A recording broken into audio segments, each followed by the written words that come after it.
5, 4. All right, so now here we are with our official first podcast. This is episode 1 of 1, and we've got several more down the line. But today with us, we have Ryan Gavin, who is a loan officer with Kind Lending. He is here to talk to us about loan options that you might have as a first-time home buyer and first-time investor. So, Ryan, go ahead and introduce yourself. Yeah, thanks, Ray. Obviously my name is Ryan Gavin. I'm with Kind Lending. And I have a pretty extensive background in the industry, going all the way back into early 2000. Thanks for having me, Ray. I'm excited to be here with you. Man. Definitely. So a couple things that we'll be talking about today, just some of our topics are going to be like first-time home buyer options, FHA, how does people get into certain FHAs? A lot of folks, when I first moved in to our apartment, our house, we were just renting apartments after apartments, and we're like, hey, you know what? Finally, it kicked in. My wife and me, we lived in California. We were paying like upwards to pretty close to around $3,000 a month for a 1-bedroom, 1-bath apartment. And Wow. we were like, hey, you know what? Where's all of our money going to? And it was never ours. And so we calculated like how much it was every month. And it added up to nothing in the end because we didn't own it. And when I wanted to do like smoking barbecues and stuff like that, I couldn't do it because there were certain rules and regulations that the apartments had. And I was like, man, you know what? This is frustrating. I'm working really, really hard. And I didn't feel like I was getting anywhere. So finally, when we finally got our house, I was like, you know what? I'm gonna do everything that I always wanted to do, and because it's my home, it's my property. So it's definitely a worthwhile feeling to actually own your own property. And I'm so glad to have you on here talking about how to get into investments in their first time homes.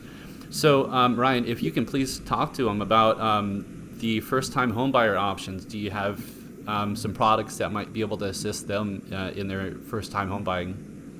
Yeah, so 100%. And, like yourself, so many people get stuck in that rent cycle and really don't know how to get out of it, right? Right. There's a lot of misconceptions around, what it takes to qualify for a mortgage or to get into a home. One of those major misconceptions revolves around down payment. Most people think that you need a pretty considerable down payment in order to qualify for a home loan.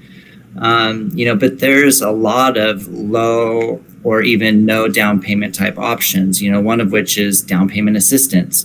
And that's something that I look at with every one of my clients, and keep in mind, this isn't just for first time home buyers, right? So the qualifications around that are more geared around, income and assets, right? Like obviously if you have $1 million in the bank, somebody's not going to give you money for your down payment, right?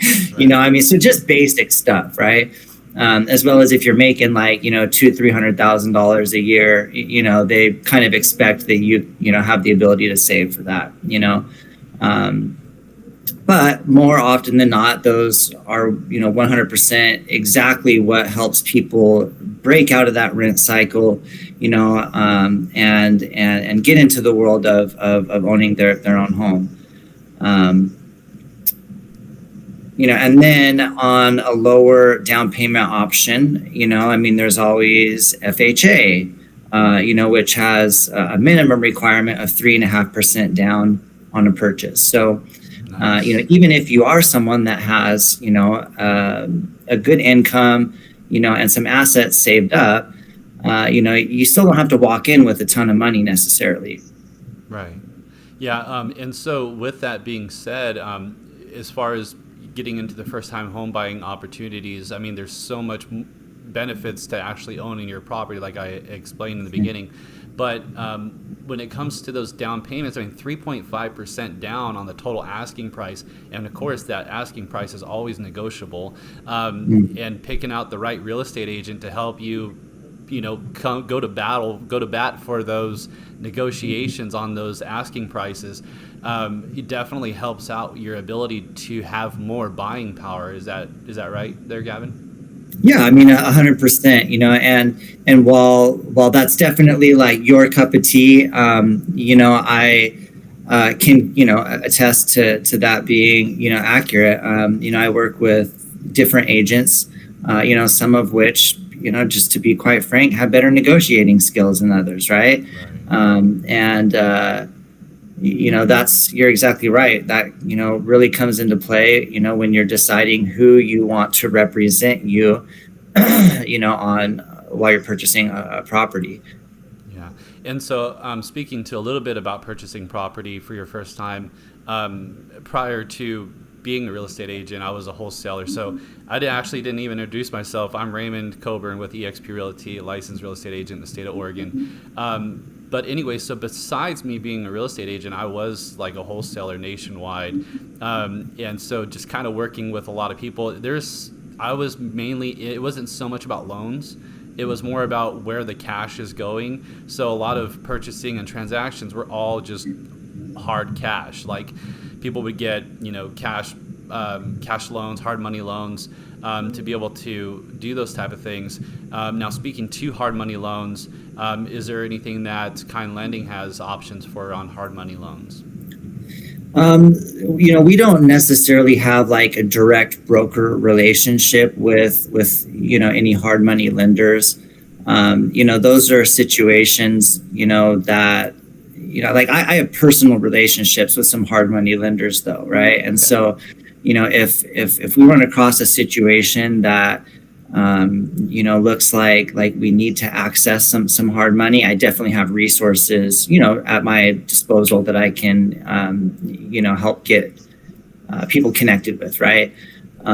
Typically those are not going to be, your most beneficial, terms. They can be very short term, high cost.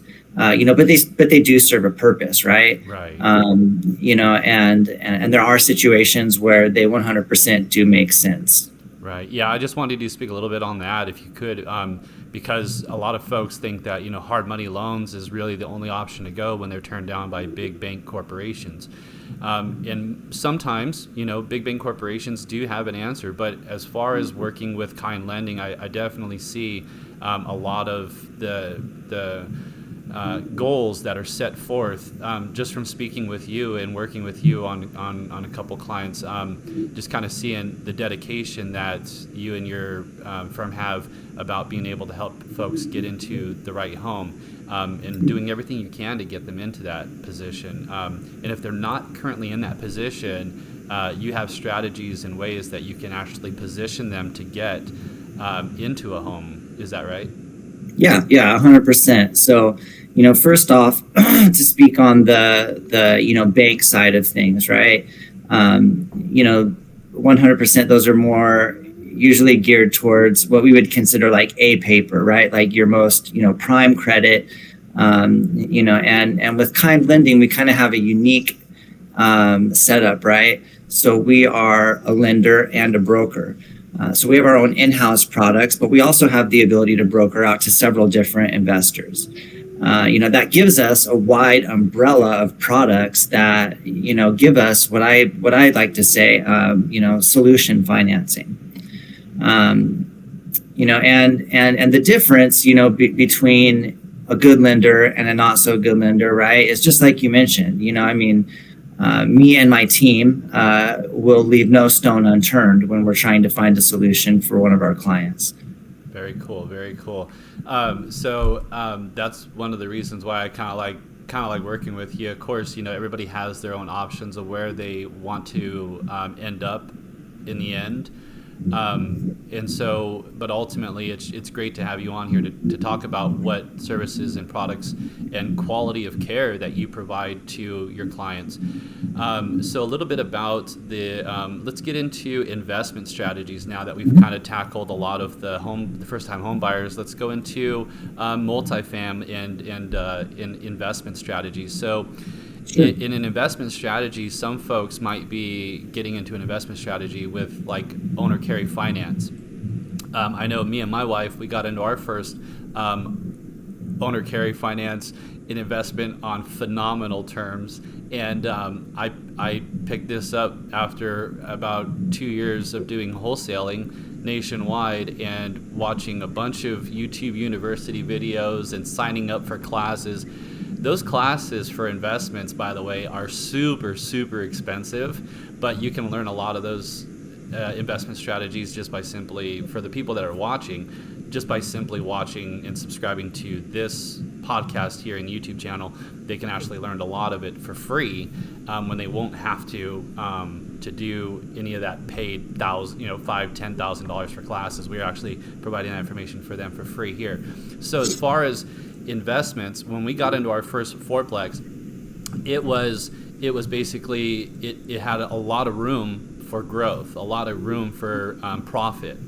So when we first moved in, it was a fourplex. There was 2 tenants that were paying about $650 a month, and normal standardized rents for rooms in the area had actually been around, maybe about in the 1,000 range. So when we first got in there, we negotiated pretty phenomenal owner carry financing terms.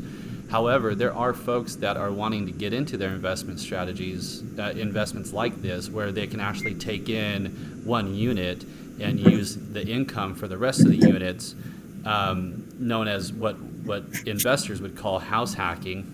Lenders have a different term for it. But if we can talk a little bit about that and what type of loans those might be qualified for multi-unit families. Sure. So we'll just touch base on the first kind of scenario that also seems to be a solution for a lot of first-time home buyers that might be a little limited, in their affordability.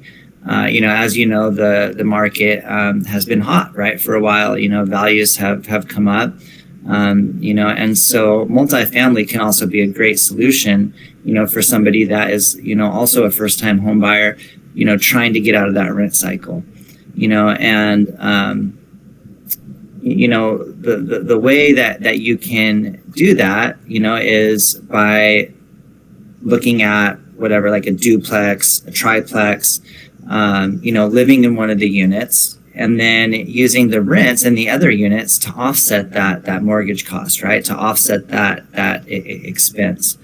And that's considered owner occupied, just like it would be any single family home, and so you're still going to qualify for, the more like conventional conforming, terms, right?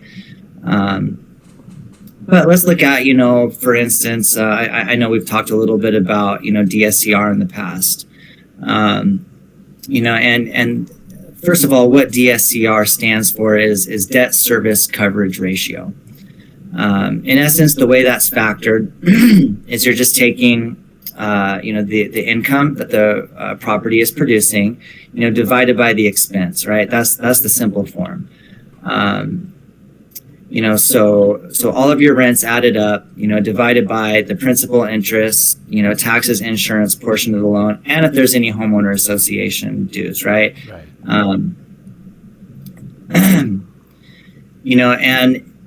And what most of your, so banks, different, like prime lenders also, offer these types of financing, but they often want to see a pretty high debt service coverage ratio. You're looking at easily, like 1.25 or greater. And we have some options where we can even take a look at negative cash flow properties for those types of investment opportunities. For your investor that is looking, or, your contractor, right, that might come across a property that he sees a lot of potential with. We also have other investment type products that can help out, with situations like fix and flips, but that might be a topic for another day. Those can be pretty lengthy and what all has to happen in order to qualify for one of those loans, but they are pretty standout loans too. So definitely. And so with that being said, let's take a look at the conventional loans.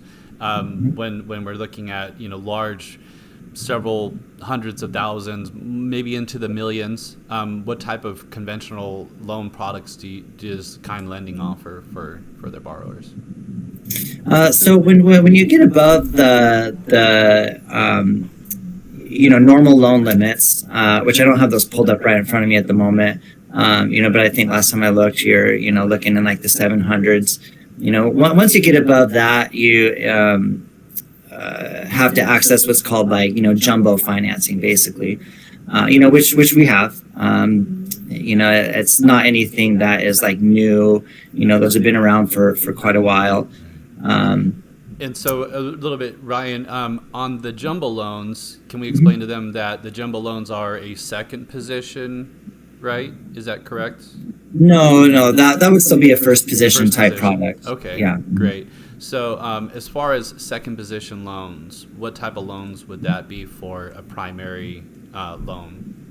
So when you're looking at, maybe somebody that has a little bit of equity in their property that they're wanting to access, without necessarily having to, refinance their first mortgage, there's a couple options. You can do, closed-end seconds, or you can access, what we call a HELOC, which is a home equity line of credit. Sometimes it makes sense to do a first, just full refinance. Other times it makes more sense to either do a closed-end second or a HELOC, and that's something that we really try. Well, me and my team try and cater to each individual's scenario, right? Somebody who might have like, say, a 2% rate on their first mortgage, and then they're looking at and don't quote me on these rates, these are only for example purposes. Right. And they might be looking at, like a HELOC, in the high 9s or even above 10. It's not always the rate that you have to look at, right? You also have to look at the size of the loan, and so even though someone might have like 2% on their first, if the balance is like only $100,000, and they're looking to access like another $100,000, we try and produce what's called an effective rate, which would be like a combination based off of all these different factors, right? And so sometimes, it really, like I said, it just makes sense to do a first, but we always present those options, right? Ultimately it's up to the client to decide what works best for them. What we do is just try and guide them along, what programs they qualify for, show them the advantages and disadvantages, of each product, and then ultimately the decision is theirs. Sounds good. Yeah, you're definitely the go-to person when it comes to being able to find out what works and what doesn't for the client. So definitely an asset to having to work with you. Working with USDA loans, I know we talked a little bit about that. As far as USDA loans, what can you say about the products that Kind Lending has to offer? So USDA is one of the few federal programs that also provide basically really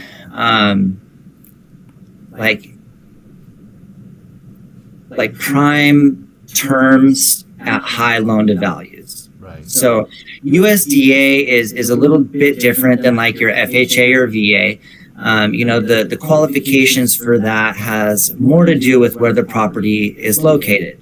So USDA more looks at like rural type properties. So that's number one, right? If we have a property that falls within USDA territories, we always take a look at that. USDA does allow for 100% financing. But they also have income limits, right? So that's another one that, we just have several factors that we have to, take a look at when we're, trying to qualify someone for one of these programs. Now, as we're like VA and FHA allow for, multi-unit properties, USDA is one that does not allow for multi-unit, but, if you can qualify for a USDA loan, it's a great product. Like I said, it will, provide exceptional terms at very high loan to values, and oftentimes you don't have to, walk in with anything out of pocket. So, in other sense, USDA is kind of like a non-military VA loan. To a degree. To a degree. Yeah. Nice. That's very informative there. That is a key aspect to getting in with very low to no income down. Now, if we can talk a little bit about the FHA, I know we're talking about 3.5% down. Those are really good options because a lot of folks, they do have 3.5% to put down on a first-time investment or a first-time home buyer. So as far as the FHA 3.5%, it doesn't differentiate whether it's income generating or a first-time residential. Is that correct, or what are the parameters on that? So FHA is for primary residence. First off, right? So that is, so the investment product world, first of all, does not fall within, government, some of these government programs. When you're looking at FHA, VA, USDA, it has to be a primary residence. But FHA will allow for multi-units, right? So where you can live in one of the units and rent out, the other ones to help offset that cost, like we were talking about. And a lot of these down payment assistance programs that we're, talking about that we have access to, are hand in hand with FHA, right? So FHA will in fact be the first position still, and then the down payment assistance is just that second position, right? There's two different kinds of down payment assistance. There's forgivable down payment assistance, and then repayable down payment assistance. And again, that's something that, really comes down to the individual and, what they qualify for. But we always take a look at those options, right? FHA is, again, one of those, loans that were designed to help people, get into home ownership, but isn't excluded or exclusive to first-time home buyers. So you don't have to be a first-time home buyer to qualify for FHA. It's just we do see a lot of first-time home buyers access that program, for the low down payment option. And FHA again provides some of the more desirable terms at higher LTVs. That's exactly what it was designed for. Nice. Yeah, so as far as FHA getting into a multiplex like triplex, duplex, fourplex, a lot of those, what I'm seeing on the market right now, are pretty consistent with higher end homes where, let's say, a fourplex would be 500, 600,000 on a fourplex. And to a normal, consumer such as myself, I would say, well, that's, fourplex out of the question because that's probably way too much, but it's not. And it's not out of the realm of possibilities when it comes to getting an FHA, to getting into the loan, being able to afford that with that 3.5% down on a fourplex that is income generating, where you can live in one. You can, and if there's a yard, guess what? You can take that yard and put it all to yours and access it through your one unit. And you basically have like a whole house there to your own, but you're also in the back renting whatever 3 units you're also doing. Some people even quit their jobs and just live off of that income. The housing in certain areas is really low, not being able to meet the certain needs to a lot of housing requirements. And so being able to provide that to your community is also a huge asset on not just being a homeowner, but also an investor. So investors actually are very crucial to a lot of ecosystems in each community in every state across the United States, not just in Oregon. But again, addressing the housing issues, there's just not enough housing. And so with that being said, folks that are looking to get into multiplexes and own those, and use those as income generating. So let's say if your mortgage is, I don't know, and this is just an example, $1,200 a month. And let's say your total, all fourplexes are generating $3,800 or $4,000 a month. $1,000 per unit, and then you're putting in your $1,000 to kind of compensate. What we typically look for in investments is capitalization rates, and I'll get into that here in just a minute towards the end of the video. But what I wanted to kind of get an idea of for our viewers is that when they're getting into these FHA loans that Kind Lending and Ryan have to offer and can work with, are going to be opportunities where folks can actually, be more financially secure, because now they're not doing that 9-to-5 job. They're solely reliant on those incomes from those tenants. And as far as having that, when you first get in, you've hopefully have negotiated with the right realtor on your side and the right realtor on their side. And we can talk a little bit more about that towards the end of the video on the realtor side of things. But as far as getting into something that's income generating, super beneficial to utilizing the VA loans if you're military, and then the FHA loans if you have that 3.5% down. So getting into those cash income generating properties is super crucial for setting up a pretty successful portfolio on investments. Would you agree or disagree? Yeah, and I mean, again, you're the more seasoned, like actual investor, and so I would always kind of pivot, to your knowledge around that. But I have several clients that have done exactly that. Started out with a multi-unit home, and ultimately, got to a point where they could just live off the income from their properties. And I do think that we are going to see a lot more multi-unit housing for a number of reasons. And, one of those reasons you touched based on was a shortage of housing, right? We're seeing that across the nation, right? Not just in our area, which has also contributed to higher rents, just like supply and demand. It plays into, the rental market, and for someone who might have a limited income, it's also a solution for them to, like we talked a little about earlier, breaking into the homeownership world, or the investment world, and aside from that, I mean, it's a win-win all the way around. You can also then help contribute, to more affordable rent in your communities, so I'm a strong believer in multi-unit. I think that it's a great solution for a lot of people, and it just really makes sense. I'm a strong believer in contributing to the success of my community, and that really helps provide more affordable rent for families that need it right now. Right, definitely.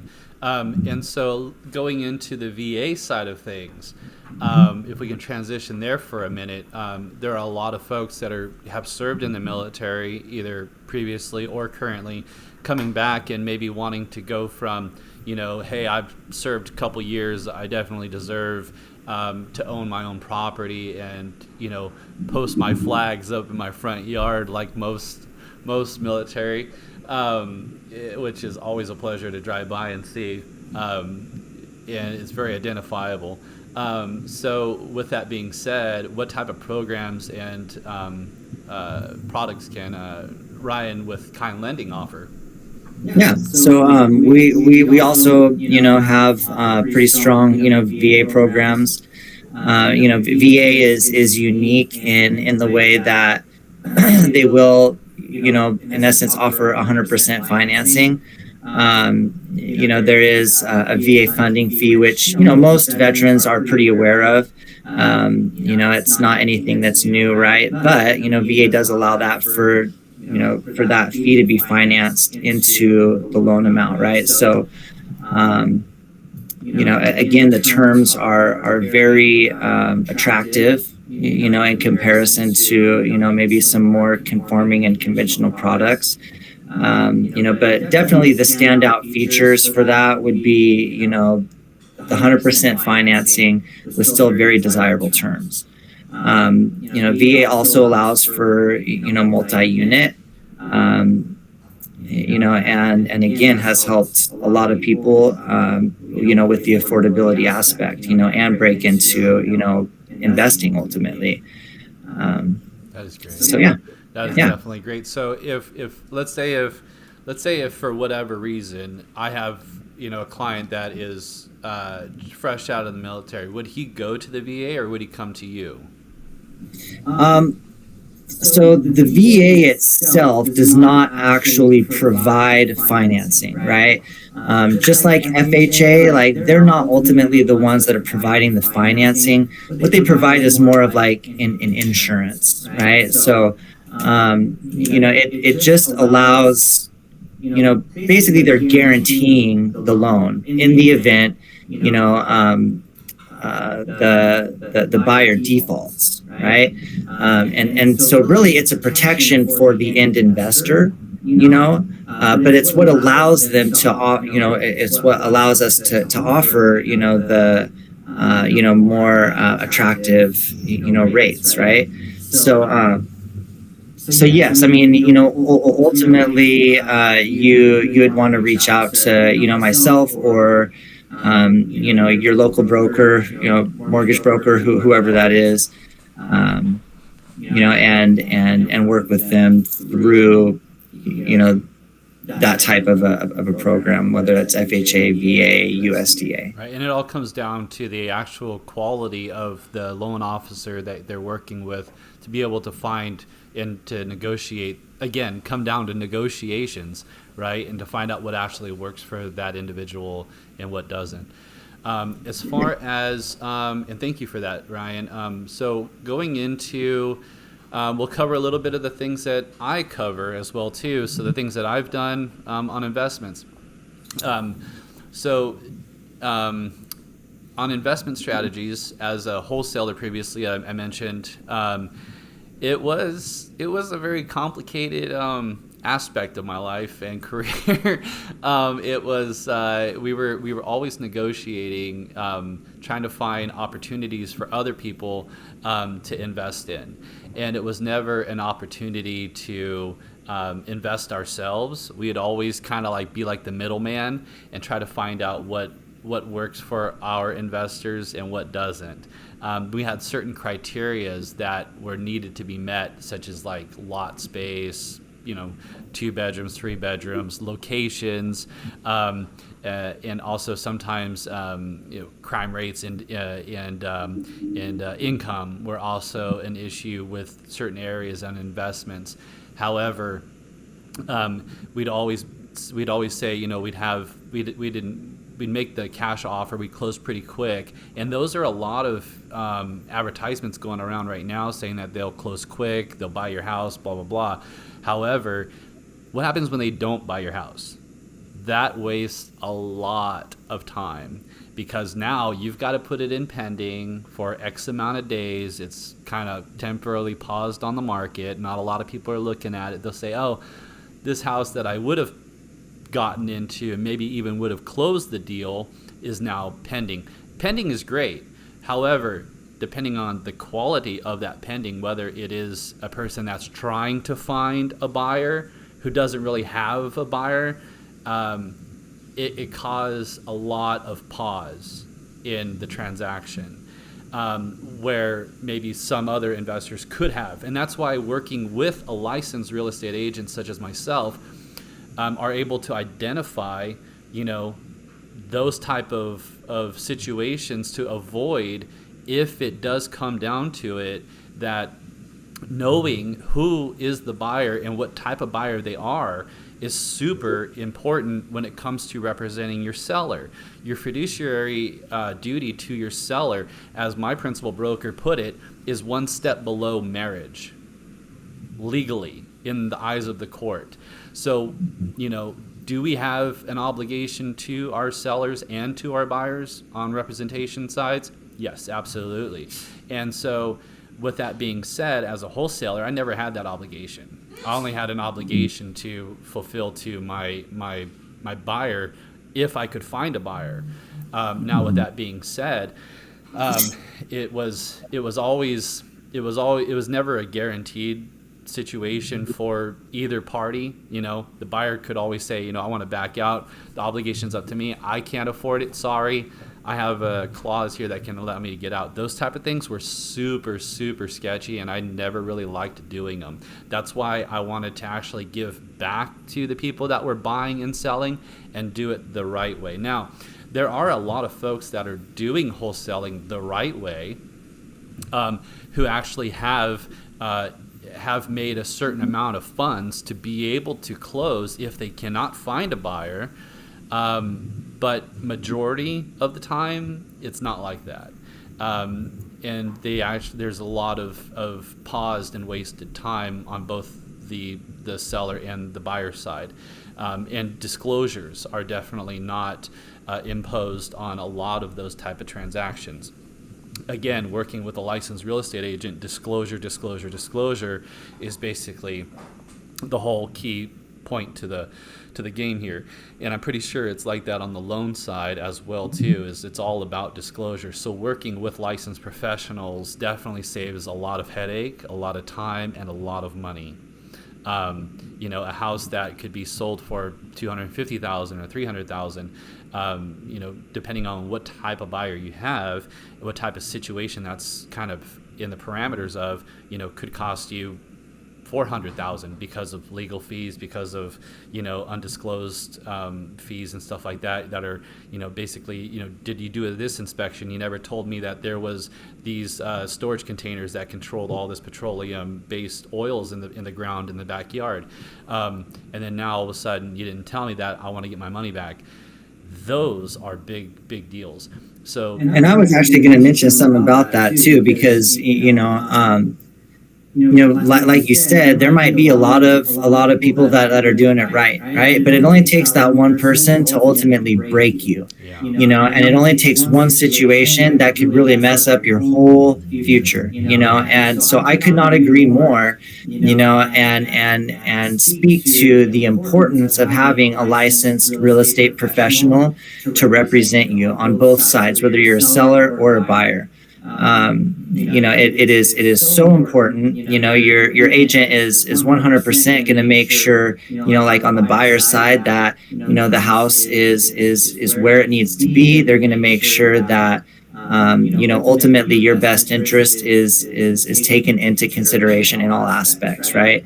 And same with the seller side, right? The listing agent is making sure that the buyers that are coming to the table with their representation are qualified, as well as have the ability, right? So I often find people or run into people that want to just go start making offers on their own, and sometimes they've asked me to assist them in the process. But I'm not a real estate agent, right? Like I'm not writing offers because I'm not licensed to, handle that part of a transaction. There's a lot of liability involved, So, again, I just, wanted to jump in there real quick and speak to the importance, of having an educated,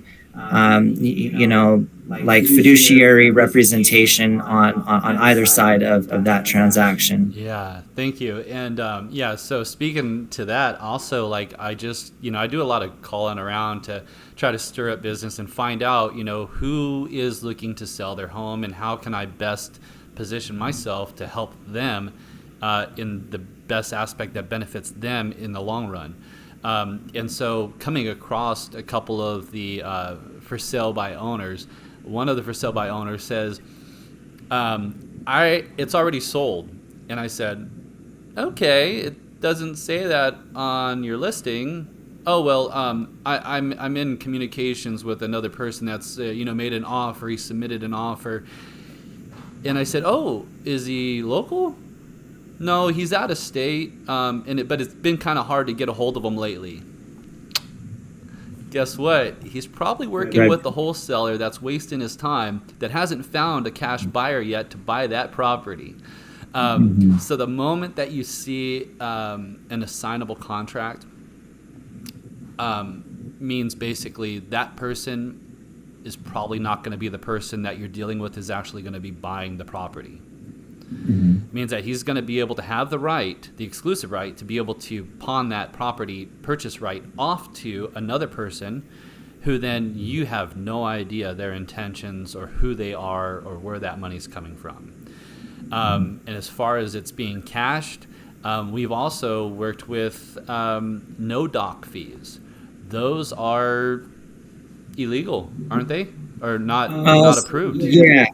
Yeah, that is correct. So I'm sure most people are familiar with the 2008 housing, crash, where and it was a very similar environment to what you're talking about around the wholesale industry, right?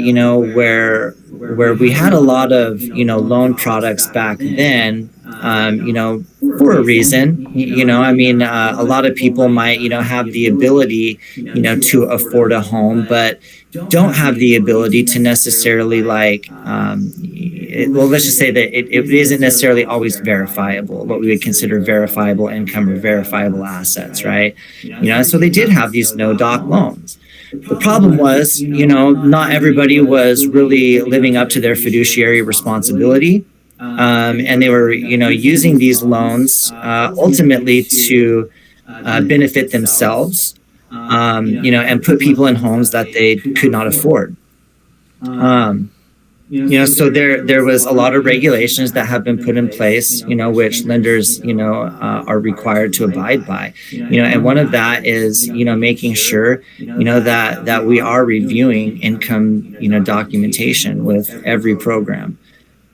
Right.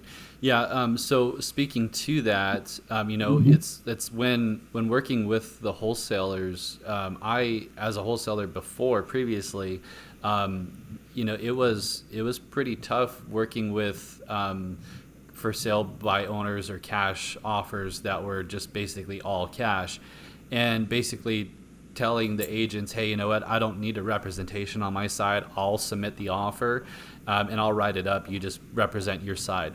And in those type of terms, when working with another real estate agent, that real estate agent's like, okay, yeah, sure, just go ahead and submit the offer. There are so many like wholesalers that are getting proof of funds or POFs that are not backed up by actual funding. It is just a pre-approval written up letter like, yeah, we could possibly approve him for this. But did we actually pull his credit? Did we actually verify his income? No, they didn't do any of those things. So with that being said, a lot of transactions fail because they sit too long on the market, and these wholesalers, they know where to look at. They are trained on, X amount of days on the market, or newly listed properties, a 30-minute listed property on the market, it's going to get a lot of wholesalers because they want to get in there and get that property because it's basically close to being off market. It was just a few minutes ago, it was off market. Now it just came onto market, and they could be the first ones to offer that, and it's a low price, and they hit them at rock bottom. And they have a certain formula that is basically a 70-30 type formula. Sometimes cash buyers will do a 65% formula, so it's basically 65% of the asking price minus whatever repairs or whatever they need to do. Plus, they're also taking out a certain commission. However, when I got licensed and I was going through the curriculum, specifically in the state of Oregon, and I'm pretty sure that on the national side of things, you cannot sell a house that you do not own the title to. Okay, so if we analyze that, it puts a lot of wholesalers out of business unless they own the title to that business. Now, there are, there's a lot of fix and flips, perfectly fine. But when it comes to saying, hey, I have the right to purchase your property, but then I'm going to market it out to everybody As your own as my property, own basically. property. That's illegal. They cannot do that, but they are doing that. And so, with that being said, that causes, again, a lot. As a wholesaler, I even had a buyer come in and contact the seller and say, hey, Ray's trying to wholesale your house. I was like, and then the seller's like, are you trying to wholesale my house? I was like, So, I mean, you get in some sticky situations where, it's very hard to get out of. And or even explain yourself on why you're in that position in the first place. And if you do it the right way, it can be a pretty successful business. Don't get me wrong. But for a lot of people that are just getting started into real estate, they do it the wrong way. And so Oregon is actually going to start implementing wholesaler certifications. That would be amazing. So they're going to start requiring that wholesalers in the state of Oregon start getting certified as wholesalers. And if they're doing the practice or acting as a wholesaler that's not certified or registered, they get into a lot of trouble. Now, this is tens of thousands of dollars in fines and fees from not just the Oregon State Real Estate Board, but also governmental and city ordinance fees as well too. It's a really, really hairy mess to get into in the first place. So with that being said,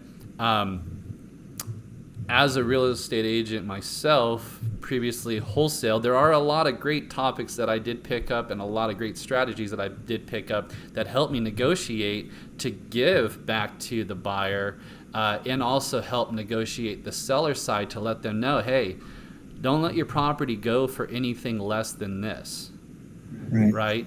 But then on the buyer side, we have a different fiduciary obligation. It is let's find a property that's right for you, even if we have to go through 100 of them. Let's find the right property that meets your criteria, and we're going to get it for this bottom price.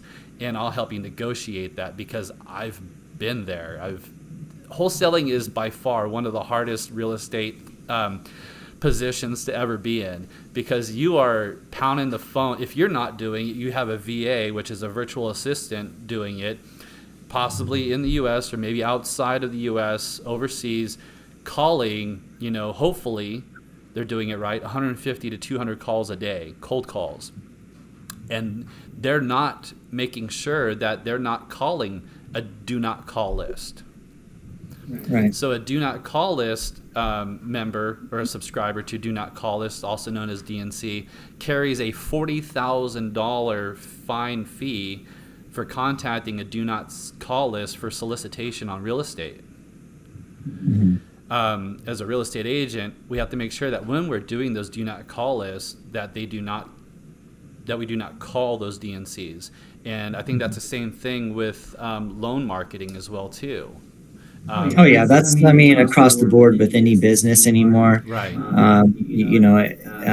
Any sort of a list, has to be run through. There's certain softwares that'll just take a whole list and run it through for you, or you can actually go in and check each one individually yourself. That's across the board with pretty much any business. Right. And so, just kind of getting into a little bit of the wholesaling side of things, in summary, it's a lot of wasted time. Whether you're the buyer or the seller, working with that particular position that may not be a well-established wholesaling company or a well-established wholesaling business that has a proven track record, can make the situation daunting, tirelessly, wasted time. So that's why working with licensed professionals such as Ryan on your loans, getting approved, going through the process of actually getting approved for an honest to goodness type of loan to make sure that you're qualified, you can afford the money that you're going to be paying back, going through a person that's not going to raise your rates just because, they need to buy a new Porsche or something like that. I mean, hard money loans, they don't have those type of regulations, right, Gavin? I mean, we were talking a little bit. Yeah, and I don't really know exactly all of the regulations that they do have to abide by. To a degree, yes, they are still regulated. But not being in the hard money world, I really can't speak to that too much, right? But it's the regulations more fall on like owner occupied type situations, right?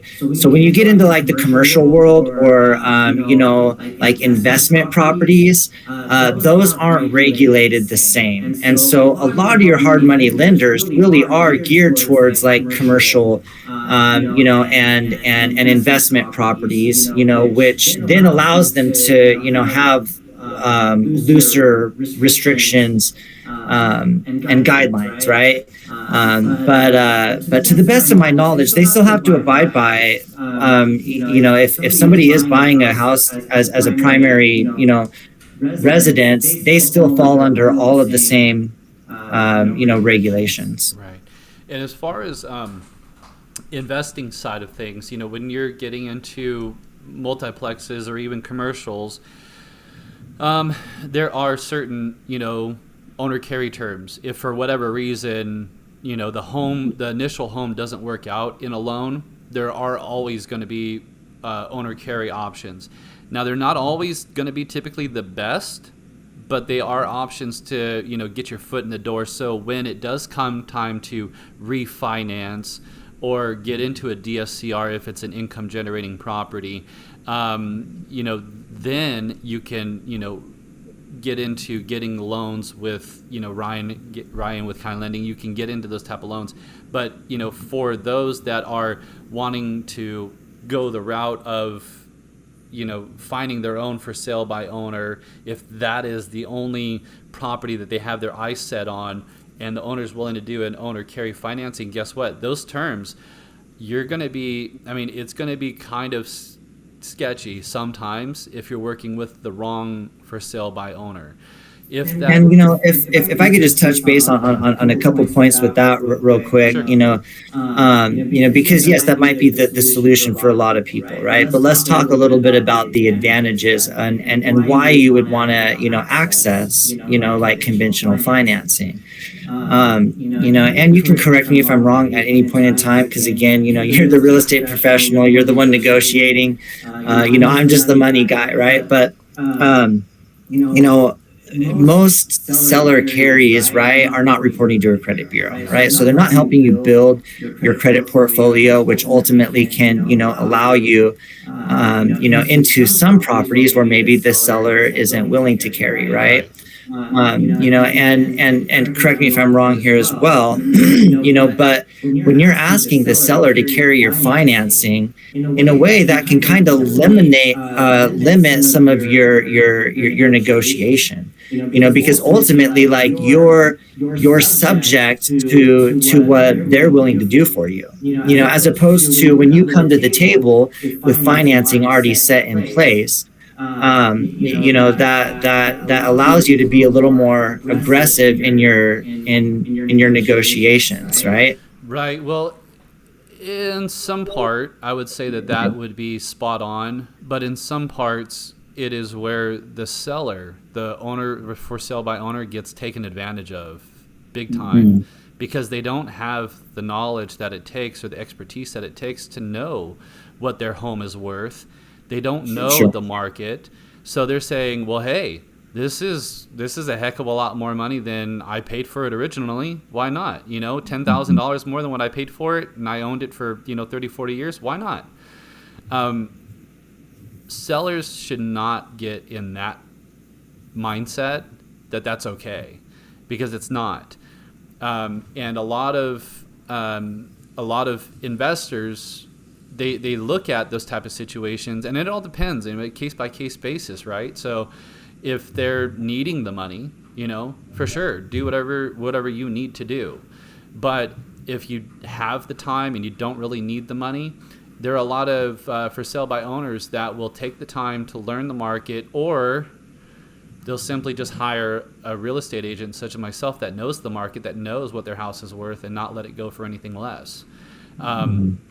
Being on the negotiation side of things, with the for sale by owner, it's a great time for a lot of folks that have the negotiating skills and the knowledge of the market to provide a fair market evaluation and say, hey, this is what your house is worth, but I'm not going to offer you that. I'm going to offer you this, and this is why. Because basically, I'm going to fix it up. I'm going to make it the hottest house on the block. Then I'm going to sell it. Like, that is the real way to do wholesaling, because you're being 100% transparent. You're disclosing what your intentions are. The seller is 100% well aware of the situation. They just need the money. They need to get out, and they want out, and they're just tired of dealing with the property. Property tax alone is sometimes too much for a property owner to pay anyways, especially for a property that they're not using.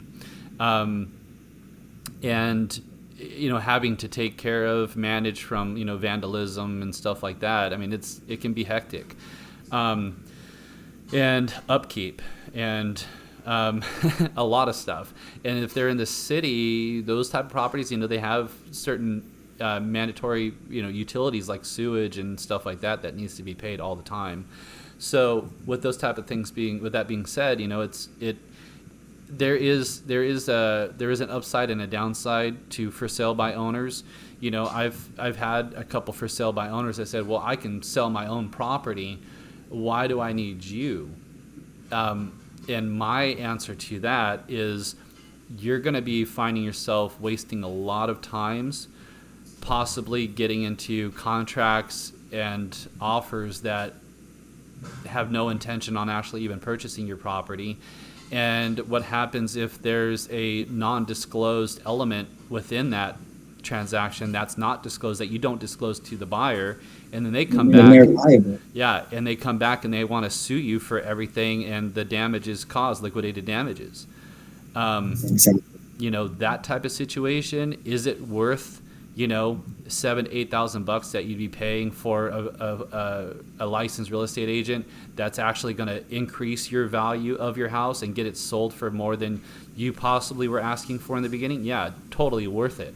Because it's just, let's say for sale by owners, I had one person that was for sale by owner. They wanted like 175, and the market came up to like 245, and I was like, why are you selling? Well, this is all I really need. No, if we go to like 185, right, $10,000 more than your 175, we've offset the buyer agency representation and the seller representation. You still get the money that you need, but you don't have the headache, right? So that type of situation is kind of what I have to disclose, and I'm glad I can record it here, so that way if anybody's watching, they don't have those questions anymore and have an easy mindset of having to work with a licensed real estate agent. It's not always, you're going to be taking out of the money that you're initially wanting. Because what they're going to do, that real estate agent, whether it's myself or anybody else, they're going to be, going to battle for their client, whether that's buyer or seller, and they'll be negotiating whether they want to get a lower price for a house or a higher price for a house. Seller agents always want a higher price for their clients. Buyers agents always want a lower price for their clients, and it takes that negotiating strategy.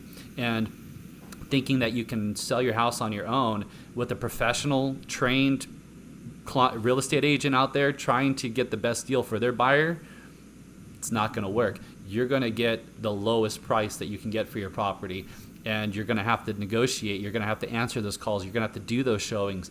It's a lot of work that agents do, and a lot of consumers are kind of, in some cases, not all, some cases, are trying to wean themselves around that and trying to do it themselves, and it's not that easy, and they're finding out that it's not that easy, especially when it comes to disclosures and inspections that certain loans require as well, too.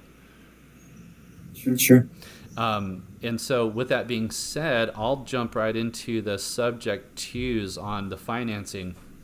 So subject twos is kind of a situation where a lot of investors, first-time investors, seasoned investors, still kind of don't have the whole idea around.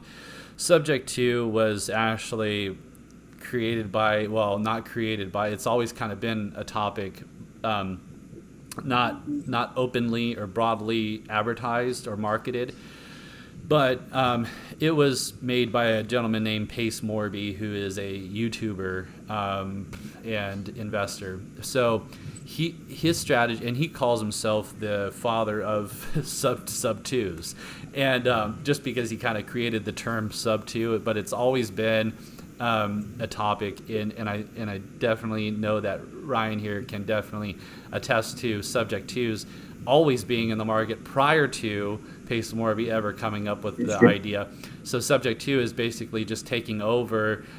So let's say if seller A owns a property, he is foreseeing a default on his property, whether he lost a certain amount of income monthly, he can no longer afford that monthly payment, or is getting tired of making that monthly payment, wants to go back to maybe another state where he can live comfortably and peacefully, but he still owes on property A. Subject 2 comes in and says, hey, I'll buy this property for whatever equity that you owe on it, or whatever principal that you owe on it, not the equity, but the principal that you owe on it. And that seller A says, okay, well, I owe $80,000 on this property. Subject 2 guy knows this property is worth $300,000. Subject 2 guy comes in and says, okay, I'll give you $80,000 plus $10,000 to pack up and move and do whatever. I'll buy you a steak dinner on top of that. Great, says the seller A guy, and he signs the title over to him. He pays off his mortgage. He's no longer having to worry about foreclosure or default on his mortgage. That subject 2 guy comes in and takes over his loan. That loan either is still in his name, right? He's just making payments to that property, right? And they have that agreement. Just he's basically a rent to own is a subject to. That's basically what it is. And then once he pays that off through an escrow company, and all the payments are documented, and it's paid off, to that 80,000 or whatever, then he owns the legal title to that property and equitable title. So now he has the equity that's built up on top of it, plus the initial $80,000 for that subject to that he paid for. So now he's made a lot of money. He fixes it up a little bit and flips it. That is known as a subject to, and that has been in the market and in the game for quite a while, even years before Pace Morby had created it. Is that right, Gavin? Yeah, so I can't speak as to Pace Morby. I don't follow him or anything personally. Being that I am on the conventional financing side, I don't really see those types of transactions, right? Because they don't get run through me. So you most definitely will see those where I don't. But let's take a look at a couple of those things that you mentioned, right? So that seller, if it ultimately happens the way that you explained, let's say that person decides to stop paying him, and now he has this additional expense, that he has incurred, for, said new property that he has acquired. He's still responsible for that loan if it's in his name. Now there are certain types of loans that are assumable. Again, that they're very specific, and it's ultimately up to the servicer, whether, the person will actually qualify to assume that loan.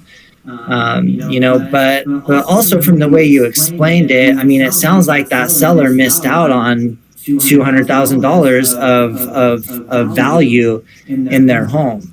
Yep, and that always goes back down to the situation that I explained a little bit earlier is, sellers getting taken advantage of. Don't allow yourself as a seller to be taken advantage of. Hire a real estate agent that's licensed, that knows your particular situation, whether you're really needing to get out of that property or not in a certain timely manner. Contact a real estate agent. Like, it's not that hard. Our phone numbers are hundreds of thousands in the U.S. I mean, just in our area alone, there are hundreds of real estate agents. So contacting one real estate agent that knows, not just somebody that says they know, but somebody that actually knows your particular situation, that can help you get out of that situation into a better situation, not being taken advantage of and losing out on that equity. That equity is going to be free money that you have earned over the life of your ownership of that property. It's an investment that you made. Not everybody has, 50 to 100,000 to 200,000 to $500,000 to $1 million to invest on a property. But guess what?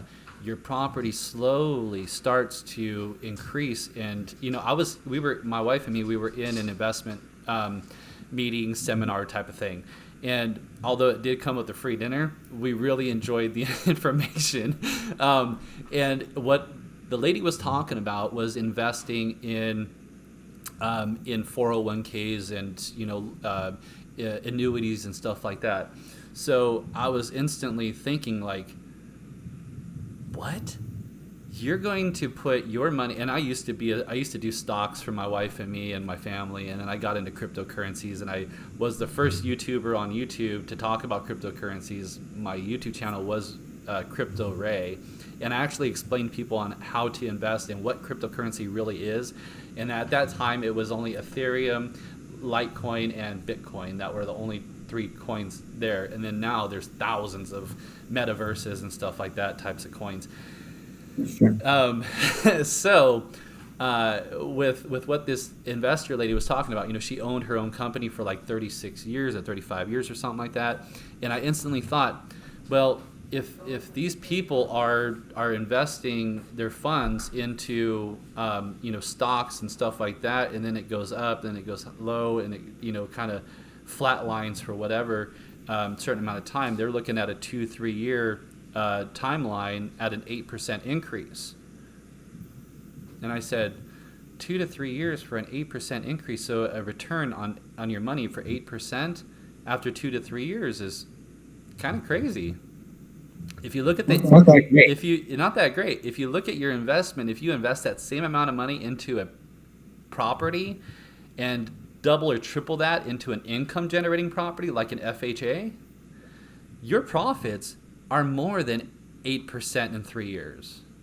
Definitely. And even through this slow period we've seen in this market, I mean, housing prices have been very stable and in more areas than not, at least from what I've seen, have still increased in value. I mean, that's why I'm such a strong believer in real estate. I truly believe it's one of the safest and best investments that you can make, to secure generational wealth, right? Look back to, I don't know, like whatever age you want to look at, and the people that owned the property ultimately had the power, so there's, and not that I'm saying if you buy a home, you're going to have all this power, right? That's not really what I'm getting at, but just, right, but just trying to, get people to like, visualize that, property has and will be, one of the best investments, you can make, and it has been for years and generations before us. Definitely. And with that, I think we're good to close. Any closing statements you want to say about your product or your services or Kind Lending or yourself? Not necessarily about myself. I just would like to thank you for, asking me to be a part of this with you. I very much enjoyed working with you, over these months. And, for anybody that is watching, I would highly recommend Ray on the buyer side or seller side. He has a very kind of an advantage. I can't think of the word I'm looking for, but your background gives you a unique ability, to ultimately, serve your clients where a lot of other agents, don't. So, again, thank you, and I'll look forward to talking with you again soon, my friend. Alrighty, yeah, it's been a pleasure. And for anybody else wanting to know about Ryan Gavin, it is his NMLS is there. Ryan Gavin with Kind Lending in Eugene. Awesome. All right. Thanks, Ray. And Ryan, do you want to leave them with your phone number, or just we'll put that in the description down below? So where can they contact you at? Yeah, you can. I mean, I'm pretty searchable, but my phone number is 541-852-2788. And my email address is rgavin@kindlending.com. All righty. Thank you so much, Ryan, and I'll be talking to you soon. Have a great day, buddy. Sounds good. Thanks.